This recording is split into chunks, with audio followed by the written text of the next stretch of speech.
والدین کی مرضی کے بغیر شادی کا انجام۔ کیا والدین کی مرضی کے بغیر شادی کرنا صحیح فیصلہ ہوتا ہے؟ آج کل بہت سے نوجوان جذبات میں آ کر والدین کی رضا کے بغیر شادی کر لیتے ہیں، لیکن بعد میں اکثر انہیں پچھتاوا، خاندانی مسائل اور ذہنی سکون کی کمی کا سامنا کرنا پڑتا ہے۔ اسلام میں نکاح ایک پاکیزہ رشتہ ہے اور اس رشتے میں والدین کی عزت، مشورہ اور دعاؤں کو بہت اہمیت دی گئی ہے، کیونکہ ماں باپ اپنی اولاد کے لیے ہمیشہ بہتر ہی سوچتے ہیں اور ان کی دعاؤں میں بہت برکت ہوتی ہے۔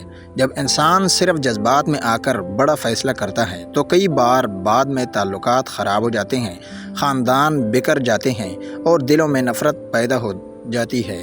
اسلام ہمیں سکھاتا ہے کہ زندگی کے اہم فیصلے صبر، عقل اور اللہ کی رضا کے مطابق کرنے چاہیے۔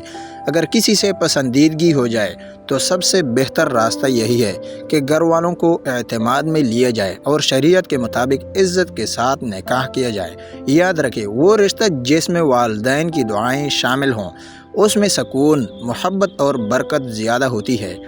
اس لیے اپنی خوشی کے ساتھ اپنے والدین کے دل کا بھی خیال رکھیں اور ایسا کوئی قدم نہ اٹھائیں جو بعد میں پچھتاوے کا سبب بنے۔ اللہ تعالی ہمیں اپنے والدین کی عزت کرنے اور صحیح فیصلے کرنے کی توفیق دے، آمین۔ مزید ایسی اسلامی نصیحتوں کے لیے نور ہدایت کو فالو کریں۔ جزاک اللہ خیرہ۔